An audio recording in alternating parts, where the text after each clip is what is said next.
Hello friends, जय हिंद, वंदे मातरम। Welcome back to our YouTube channel. Friends, आज बात करेंगे टैक्स सेक्टर की। और भारत के द्वारा टैक्स सेक्टर के अंदर इस तरीका का कार्य किया गया है जिसमें वो इसे करने वाला तीसरा देश बन गया है दुनिया का। यानी कि अमेरिका और जापान के बाद में भारत तीसरा देश बन गया है। और ये जो कार्य किया है इसमें ना तो अभी रूस कर पाया है और ना ही चाइना कर पाया है। और कार्य क्या किया है? कार्य भारत ने किया है कि 2 नैनोमीटर यानी कि 2 नैनोमीटर बेस पर जो है हमने चिप बना ली है, प्रोसेसर। ये जो सेमीकंडक्टर है इसको डिजाइन किया गया है 2 नैनोमीटर पर।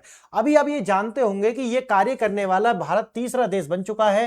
अपना जो न्यूज़पेपर है जिसको ग्लोबल टाइम्स बोलते हैं, अगर उनकी भी आप देखते हैं, गूगल करके भी आप पढ़ेंगे तो वो कहते हैं कि देखिए चाइना तो पहले ही 1 नैनोमीटर पर डिजाइन कर चुका है। लेकिन वो एक तरीका से फेक न्यूज है। क्यों? क्योंकि मैं ऐसा इसलिए बता रहा हूं कि और किसी न्यूज़पेपर के द्वारा ये दुनिया में किसी की भी रिसर्च पेपर में ऐसा नहीं आया है कि जो चाइना है उसने 1 नैनोमीटर पर अपनी जो माइक्रो प्रोसेसर या ये जो चिप है इसको डिजाइन किया हो। लेकिन भारत के अंदर ये जो चिप डिजाइन की गई है ये पूरी दुनिया के अंदर न्यूज़पेपर्स में भी छपी है। और लेकिन तकनीकी श्रेष्ठता जो है ये आई कैसे है, इसका आज आपको मैं कुछ ऐसे आंकड़े दिखाऊंगा कि जिसमें आप देख करके कहेंगे कि भारत वास्तव में जमीनी स्तर पर किस तरह के जो कार्य है वो कर रहा है। आगे देखेंगे दुनिया का सबसे छोटी और शक्तिशाली तकनीक जो है वो भारत में, यानी कि जो जितनी जो छोटी चिप होने वाली है उतनी ही क्या करेंगी, वो पावर एफिशिएंट होगी। और जितनी पावर एफिशिएंट होने वाली है, यानी कि अगर चिप छोटी होगी तो वो एफिशिएंट भी होगी, साथ ही साथ जो पावर कंजप्शन है वो भी कम करेगी।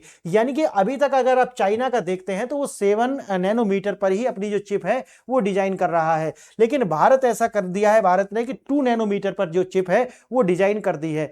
अब चिप डिजाइनिंग का जो नया ग्लोबल हब है वो भारत होने वाला है। अब ऐसा हम कह क्यों रहे हैं?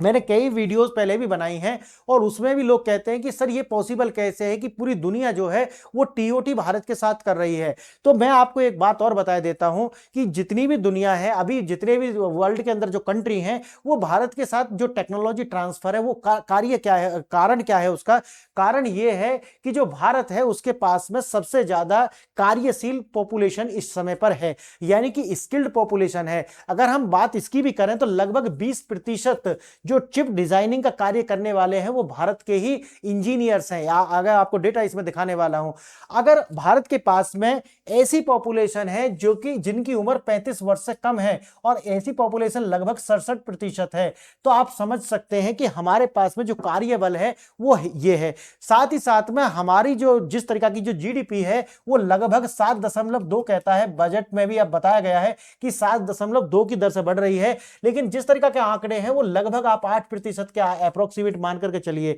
और तीसरा जो सबसे बड़ा कारण है वो है भारत के पास में लगभग $710 बिलियन के जो फॉरेक्स हैं वो हैं। चौथी बात जो आपको याद रखनी होगी वो है पॉलिटिकल स्टेबिलिटी। भारत के अंदर जो पॉलिटिकल स्टेबिलिटी है आप 2014 के बाद देखेंगे कि तो लगातार बनी हुई है। और पांचवा कारण अगर आपको देखना है तो वो है भारत का जो पॉलिटिकल सिस्टम है, यानी कि डेमोक्रेटिक सेटअप और एक अपने आप में एक स्वतंत्र न्यायिक व्यवस्था भारत के अंदर देखने के लिए मिलती है। और अगर आप 6वां रीजन भी अगर आप देखना चाहें तो वो है कि दुनिया के अंदर जो डेवलप्ड कंट्री है उनके अंदर जिस तरीका का जुडिशरी सिस्टम है, जिस तरीका का एजुकेशन सिस्टम है, बिल्कुल हमारे यहां पर भी वही एजुकेशन सिस्टम आपको देखने के लिए मिलता है। यानी कि अगर भाषा की बात करें तो अंग्रेजी भाषा के बोलने वाले, समझने वाले या उसमें कार्य करने वाले जो लोग हैं, अगर पूरी दुनिया में देखा जाए तो वो भारत में आपको एकमात्र ऐसा मिलने वाला है। तो ये 7-8 कारण अपने आप में ऐसे हैं कि पूरी दुनिया के पास जो टेक्नोलॉजी है, लेकिन उनके पास एक तो पॉपुलेशन नहीं है, ये आप अच्छे से जानते होंगे। और दूसरा सबसे बड़ा जो कारण है वो है उनका एक तो पॉपुलेशन का गिरना, और दूसरा जो सबसे बड़ा कारण आता है उसके अंदर आता है कि वो जो देश हैं उनके पास में जो टेक्नोलॉजी तो है लेकिन कंजप्शन नहीं है। यानी कि दो बात आ जाती है कि एक तो पॉपुलेशन नहीं है, और पॉपुलेशन नहीं है तो कार्यशील जनसंख्या नहीं होगी, और दूसरा है कंजप्शन ही नहीं है। यानी कि एक तरीका से इकोनॉमिक्स में एक तरीका से आप देखा जाए तो सैचुरेशन आ चुका है। अब भारत एकमात्र ऐसा देश बचता है। अब आप कहोगे कि चाइना भी तो है, लेकिन चाइना के अंदर आप देखोगे तो ये जो मैंने आपको बताया ना 35%, 67% जो है 35 वर्ष की आयु हो। आप चाइना के अंदर देखोगे, अलग से वीडियो मैंने बनाई थी कि चाइना में अमीर होने से पहले ही लोग अमीर होने से पहले ही लोग बूढ़े हो जा रहे हैं। उसका कारण यह है कि चाइना के अंदर जो वन चाइल्ड पॉलिसी वो लेकर के आए थे, उसकी वजह से आप देखेंगे कि एजिंग पॉपुलेशन बहुत ज्यादा है। जैसे जापान का हाल है, आपको बूढ़े लोग ज्यादा मिलेंगे, उसी तरीके से चाइना के अंदर स्थिति है। पॉपुलेशन तो है लेकिन बुजुर्ग लोग ज्यादा हैं। अब बुजुर्ग लोग ज्यादा होंगे तो उससे दो कारण जो है आपको देखने के लिए मिलेंगे। एक तो क्या है कि कंजप्शन कम हो जाएगा, और दूसरा जो है कार्यशील जनसंख्या है वो भी साथ साथ कम होती हुई दिखाई पड़ेगी। अब आपको ये पूरा का पूरा स्ट्रक्चर समझ में आ गया होगा कि ऐसा क्या कारण है कि दुनिया के पास टेक्नोलॉजी है लेकिन सारे के सारे भारत की ओर ही जो है आ रहे हैं। आज ही आपने देखा होगा, आज तारीख है 9 फरवरी। 9 फरवरी में आपने देखा होगा कि दुनिया के जो वेस्टर्न कंट्री हैं वो भारत के साथ, मैंने बताया था कि 50-60% जो है वो टीओटी पे सिग्नेचर हुए हैं। लेकिन आज जो न्यूज निकल करके आई है उसमें यह है कि वो 100% टेक्नोलॉजी ट्रांसफर के लिए राजी हो चुके हैं, चाहे तो वो डिफेंस के सेक्टर में हो या फिर टेक्नोलॉजी के सेक्टर में हो। तो भारत आने वाले समय में दुनिया के लिए एक हब बनेगा। और जब हम बात कहते हैं कि जो 4th जनरेशन की जो क्रांति आने वाली है वो भारत से निकल करके आएगी, और भारत दुनिया के लिए ये जो सदी है वो भारत की होने वाली है। ये सारे के सारे आंकड़े मैंने जो आपको बताए हैं ये इसी ओर इशारा करते हैं। अब जैसा कि मैंने आपको बताया है कि आगे भी मैं इसमें दिखाने वाला हूं कि जो चाहे तो साउथ कोरिया हो या तो जापान हो या फिर आप देखेंगे कि ताइवान हो, वहां से जो कंपनी है चाहे एनवीडिया जैसी हो या फिर जो भी नैनो चिप वगैरह का जो निर्माण करती हैं वो भारत में ही अपनी यूनिट सेटअप कर रही है। उसका कारण क्या है? उसका कारण यह है कि मैंने अलग से भी बहुत सारी वीडियो इस पर बनाई है कि भारत के अंदर जो डिफेंस सेक्टर है वो बूम करने वाला है। आपने देखा होगा लॉकहीड मार्टिन से लेकर के फ्रांस हो, जापान हो, जर्मनी हो, उनकी जो डिफेंस कंपनी है वो अपनी यूनिट भारत में स्थापित कर रही हैं। अब आप ये भी जानते होंगे कि जो डिफेंस सेक्टर है या फिर इलेक्ट्रिक सेक्टर हो, उसके लिए जो चिप्स होती हैं यानी कि माइक्रो चिप जो होती हैं, एआई में भी अगर आपको बूम करना है तो ये जो चिप्स होती हैं ये कितनी ज्यादा जरूरी होती हैं, इनका कंजप्शन जो है वो भारत के अंदर होने वाला है सबसे ज्यादा। और एक और कारण है कि आने वाले अक्टूबर या नवंबर से आप देखोगे कि चाइना और जो ताइवान है उनके बीच में एक छोटा जो युद्ध है वो एक कोल्ड वार की तरह, जिस तरीका से रूस और यूक्रेन के बीच में हुआ है, वो चलता हुआ दिखाई पड़ेगा। इसीलिए जो ये पूरी की पूरी जो सेटअप है वो भारत के अंदर जो है वो हो चुका है। और ये भी आप जानते होंगे कि जो पैक्स सिलिका है वो एग्रीमेंट हो चुका है और भारत उसका नॉन सिग्नेटरी मेंबर भी है। अब आप सोचिए उसके अंदर आता है चाइना +1, यानी कि चाइना +1 का कॉन्सेप्ट ये है कि जो एपीआईज हैं यानी कि क्रिटिकल मिनरल्स जो हैं उनके लिए चाइना के बजाय एक और देश होना चाहिए, और वो जो देश है वो है भारत। क्योंकि आप ये भी जानते होंगे कि भारत के बजट में क्या किया गया है। भारत के बजट में लगभग 10,000 करोड़ रुपए जो है वो मिनरल्स के लिए यानी कि जो क्रिटिकल मिनरल्स हैं उनकी प्रोसेसिंग के लिए एक कॉरिडोर बनाया गया है जिसके अंदर 4 राज्य हैं। आगे मैं आपको दिखाऊंगा इसमें जो 4 राज्य हैं उनके अंदर से जो जितना भी मिनरल्स हैं यानी कि जो क्रिटिकल मिनरल्स हैं उनकी जो प्रोसेसिंग यूनिट जो है वहां स्थापित की जाएंगी। और भी ये सारी बातें एक बात की ओर इशारा कर रही हैं कि जितने भी आंकड़े आज तक हम देखते आए हैं और जितनी वीडियो मैंने बनाई है उनके अंदर ये बात बिल्कुल निकल करके आएगी कि भारत जो है ये पूरा का पूरा हब बनने वाला है, या तो मैन्युफैक्चरिंग के सेक्टर में, या तो डिफेंस का हो, या फिर इलेक्ट्रिकल वाला हो। आगे इसमें देखेंगे कि भारत का जो ऐतिहासिक जो माइलस्टोन है वो तो मैंने आपको बता दिया कि वो 2 नैनोमीटर जो है इस बेस पर चिप बनाया है, और चाइना के पास अभी 7 नैनोमीटर पर है। जैसा कि आपको बताया है ये करा है कॉलकॉम इंडिया के द्वारा, और कॉलकॉम आप जानते होंगे कि ये जो है आर्म बेस्ड जो कंप्यूटर होते हैं उनके लिए चिप बनाते हैं, और इसके अंदर जितने भी थे वो इंडियन इंजीनियर्स थे। और हमारे जो अश्वनी वैष्णव है उनके द्वारा जो है इसको रिवील किया गया, और ये सारा कार्य हुआ है बेंगलुरु और हैदराबाद और चेन्नई के अंदर। क्लियर? आगे देखेंगे कि भारत तीसरा कंट्री बना है जिसने इस बेस पर एक चिप बनाई हो। आगे देखेंगे कि जो चिप होती है एक तरीका से ये ब्रेन होता है कंप्यूटर का, और जो ट्रांजिस्टर्स होते हैं वो नर्वस सिस्टम बनाते हैं। जैसे ब्रेन का नर्वस सिस्टम होता है ना, तो ट्रांजिस्टर्स जो होते हैं वो चिप के अंदर होते हैं, और ये जो ट्रांजिस्टर होते हैं ये एक तरीका से न्यूरॉन्स होते हैं। जिस तरीका से ब्रेन के अंदर न्यूरॉन्स बहते हैं ना, उसी तरीका से। अब नियम वही है कि जो चिप है जितनी छोटी हो जाएगी उतनी ही ज्यादा उसकी स्पीड हो जाएगी, और साथ ही साथ जो पावर कंजप्शन है वो भी उसी रेशियो में आगे बढ़ने वाला है। भविष्य की तकनीक यही है कि आने वाले समय में ये जो है 1 नैनोमीटर पर जो है शिफ्ट हो जाएगा। और उस समय पे देखेंगे इसका क्या होगा, लेकिन अभी जो है 2 नैनोमीटर पे तो आ चुका है। अब आप जानते होंगे कि स्पेस हो या फिर डिफेंस सेक्टर हो, या फिर आप देखेंगे कि फोर्थ इंडस्ट्रियल रिवॉल्यूशन जो आएगा उसके लिए ये बहुत ज्यादा आवश्यक हो जाती है। चिप ही नया ग्लोबल करेंसी है। आप देखे होंगे कि पहले जो है वो तेल के लिए लड़ाई होती थी कि भाई तेल चाहिए सबको, लेकिन आज जो तेल है ना वो तो बिल्कुल अलग हो गया है। लेकिन जिस तरीका से जो मिनरल्स हैं यानी कि क्रिटिकल मिनरल्स जो है उनके लिए आपस में लड़ाई होती हुई आपको दिखाई पड़ेगी कि क्रिटिकल मिनरल्स किन देशों के पास है, वो ज्यादा महत्वपूर्ण है। और ये आप जानते होंगे कि चाइना जो है उसकी प्रोसेसिंग भी सबसे ज्यादा कर रहा है, और अगर रिजर्व भंडार देखा जाए तो वो भी चाइना के पास सबसे ज्यादा है। आगे देखेंगे कि 7 नैनोमीटर पर ही अटकी हुई है अभी भी जो है चाइना। और आप देखेंगे कि जो ASML यानी कि जो अब नीदरलैंड की कंपनी है, इसके द्वारा अब पूरी तरीका से मना कर दिया गया है चाइना को कि भाई अब हम आपके साथ किसी तरीका का वेंचर नहीं करेंगे। अब एनवीडिया जो है वो तो भारत के अंदर शिफ्ट हो ही रही है, और अप्लाइड मटेरियल्स जो है वो जो है पूरी तरीका से जो है आते हैं नीदरलैंड से। अमेरिका ने advance chip design tools EDA पर रोक लगाई हुई, और ये जब रोक लगाई क्यों लगाई थी, ये इसीलिए लगाई थी कि उससे पहले रॉ मटेरियल जो है उन पर चाइना रोक लगा चुका था।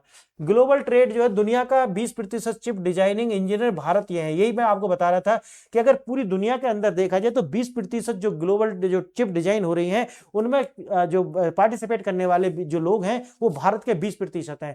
जियो पॉलिटिकल ट्रस्ट जो है वो भारत पर सबसे ज्यादा है। कारण क्या है? कारण है पॉलिटिकल सिस्टम भारत का। आगे देखेंगे इवोल्यूशनरी स्टैटिक्स या IT सपोर्ट और BPO और software services end to end product design, यानी कि भारत ने कहां से शुरू किया था? यहां से शुरू किया था। यानी कि अगर हम शुरू में देखते हैं तो भारत क्या करता था? IT सपोर्ट देता था, या फिर BPOs वगैरह में कॉल सेंटर वगैरह खुले थे। लेकिन वहां से हम आते हैं फिर सॉफ्टवेयर। धीरे धीरे से भारत एक बहुत बड़ा सॉफ्टवेयर एक्सपोर्ट करने का बाजार बन गया। लेकिन जिस तरीका से AI बूम कर रहा है तो धीरे धीरे से आप देखेंगे कि ये भी जो है आउटडेटेड होता जा रहा है। अब हम जो है नई तरीका पर शिफ्ट हो गए हैं। अब आ गए हम एंड टू एंड डिजाइन। और आप ये जानते होंगे कि जिस देश के अंदर ये डिजाइन होगा असली मुनाफा तो वही कमाएगा। और आने वाले समय में ये सारी मैन्युफैक्चरिंग यूनिट्स जो है वो भारत के अंदर होंगी, और भारत इससे जो है वो मुनाफा कमाने वाला सबसे ज्यादा होगा वो भारत ही होगा। आगे देखेंगे मैन्युफैक्चरिंग का बदलता केंद्र। अब कैसे बदला? जैसे मैंने बताया पहले जापान हुआ करता था, उसके बाद आप देखेंगे कि फिर आता है साउथ कोरिया, उसके बाद आता है चाइना। लेकिन नेक्स्ट जो मूव है वो कहां जा रहा है? ये जा रहा है इंडिया के अंदर। क्यों जा रहा है? वही है, दो बात आती है। एक तो कोस्ट राइज हो जाएगी, जैसे पॉपुलेशन एजिंग होती है तो उसके साथ होता क्या है, कार्यशील जो पॉपुलेशन होती है वो कम हो जाती है। कम लोग हैं, डिमांड ज्यादा है, इसलिए उनकी जो अपनी कोस्ट होती है वो बहुत ज्यादा होती है। अब कोस्ट ज्यादा होगी तो वो कंपटीशन होगा मार्केट में, आप जानते होंगे। उसके बाद और जनसंख्या बूढ़ी हो रही है तो जो डिमांड है वो भी कम हो रही है। तो जब डिमांड भी नहीं है और सप्लाई भी नहीं है तो फिर क्या करना है? अपनी यूनिट हटाइए और उस देश में लगाइए जहां पर डिमांड भी है और जहां पर कार्यशील जनसंख्या भी है। तो वही है भारत। आज भारत की स्थिति वही आ चुकी है कि भारत के अंदर डिमांड भी है और भारत के अंदर कार्यशील जनसंख्या भी है। और यही एक सबसे बड़ा जो कारण है वो है कि ये जो बड़ी बड़ी कंपनी है ये भारत की ओर आ रही हैं और आकर्षित होकर के भारत के साथ हर तरीका की जो टेक्नोलॉजी है वो शेयर करने के लिए तैयार है। और कारण वही है युवा आबादी और स्किल्ड लेबर। क्लियर? आगे देखना डिजाइन और IP, यानी कि या तो फिर हमारे पास में इंटेलेक्चुअल प्रॉपर्टी राइट्स हों और डिजाइन। आप जानते होंगे सारा का सारा जो पैसा है वो इसी में है।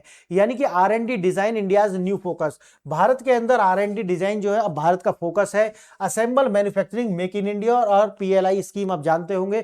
और उसके बाद आता है मार्केटिंग सर्विसेज। और ये जो मार्केटिंग सर्विसेज है ये तो पूरी दुनिया के अंदर जाएगा। हमारा प्रोडक्शन स्टेज है, जो देश कोर इंजीनियरिंग कंट्रोल करता है सबसे ज्यादा मुनाफा वही कमाता है और ये कार्य करने वाला है भारत। तो इसका मतलब यह है कि आने वाले समय में आप देखेंगे कि जो R&D हो और जितना भी डिजाइन और मैन्युफैक्चरिंग है उससे सबसे ज्यादा जो फायदा है वो भारत का होने वाला है। क्यों? क्योंकि हाई स्किल जॉब जो है वो भारत को मिलने वाली हैं और सस्ते और भारत के जो इलेक्ट्रॉनिक्स हैं यानी कि सस्ते और बेहतर इलेक्ट्रॉनिक्स जो है वो भारत को मिलने वाला है, जिससे भारत की जो पर कैपिटा इनकम है वो लगातार बढ़ती हुई दिखाई पड़ेगी। और डिफेंस और स्पेस के जो सेक्टर है वहां पर हम सेल्फ रिलायंस हो जाएंगे। यानी कि हम अब ये नहीं है कि लॉकहीड मार्टिन पर हम निर्भर हैं या फिर विदेश की जो कंपनी है उनके पास लेबर थी नहीं तो वो 10-10 साल 15-15 साल जो डिले करते थे हमारे ऑर्डर। लेकिन आज भारत के अंदर ही जो प्राइवेट सेक्टर प्लस ये जो विदेशी कंपनी है साथ मिलकर के प्रोडक्शन भारत के ही अंदर कर रहे हैं। इंडिया सेमीकंडक्टर मिशन आपको बता दिया है कि 10 बिलियन जो है वो अभी का प्लान 10 बिलियन का है भारत के अंदर। और उसके बाद में आप देखोगे तो भारत के अंदर 20 साल का जो है वो टैक्स हॉलिडे दिया गया है कि अपने डेटा सेंटर, जितनी भी बड़ी हाई टेक जायंट्स जो है दुनिया की, अगर वो यहाँ डाटा सेंटर बनाती हैं तो जिसका डाटा के ऊपर कंट्रोल है भाई, मुनाफा भी वही कमाएगा। अब है इंफ्रास्ट्रक्चर सपोर्ट लगातार, और फ्यूचर टेक लीडर्स जो है वो भारत बनकर के सामने आने वाला है। सरकार का लक्ष्य है भारत को ग्लोबल सेमीकंडक्टर मैप पर स्थापित करना। अगली सिलिकॉन वैली जो है, चौथी औद्योगिक क्रांति जो भी होगी, जैसे मैंने आपको बताया है, उसका नेतृत्व जो करने वाला है वो भारत करेगा। और ऐसा मैं नहीं कह रहा हूं, बल्कि ऐसा कहने वाला है वर्ल्ड इकोनॉमिक फोरम। आप जानते होंगे वर्ल्ड इकोनॉमिक फोरम, जिसका जो है पूरी तरीका से अगर पूरी दुनिया में आप देखा है आप, तो यहां पर जितने भी टेक लीडर्स होते हैं उनकी बैठक होती है, और अभी ये हुई है दावोस के अंदर, आप जानते होंगे स्विट्जरलैंड के अंदर। तो भारत अब केवल तकनीक का उपभोक्ता नहीं है, बल्कि तकनीक का जो है निर्माता भी है। अब चार मुख्य बातें जो इस पूरे के पूरे लेक्चर से निकल करके आती हैं। पहला है कॉलकॉम इंडिया द्वारा जो है 2 नैनोमीटर चिप का जो निर्माण है वो भारत में क्या है, ऐसा करने वाला भारत तीसरा देश है दुनिया का। दुनिया के 20% जो चिप डिजाइन करने वाले इंजीनियर हैं वो भारत से ही आते हैं। और तीसरी बात जो याद रखनी है कि भारत जो है ट्रस्टेड पार्टनर है, जिस पर जो है चीन से ज्यादा भरोसा भारत के ऊपर है। और जो लास्ट बात आपको याद रखनी है, भारत अब आईटी सपोर्टर से निकल करके अब टेक्नोलॉजी क्रिएटर बन चुका है, और ये आने वाले समय में सबसे ज्यादा जो लाभ है वो कमाने वाला है। तो फ्रेंड्स, आपको आज मैंने ये बताया कि भारत तीसरा दुनिया का देश बन चुका है, और ये हमारे लिए एज ए इंडियन एक गर्व करने की बात है। और आपको भी ये गर्व करने का जो क्षण है वो दूसरे लोगों को देना चाहिए। और इस वीडियो को शेयर कीजिए, लाइक कीजिए, सब्सक्राइब कीजिए। आपने वीडियो यहां तक देखी, इसके लिए बहुत बहुत धन्यवाद। जय हिंद, जय भारत।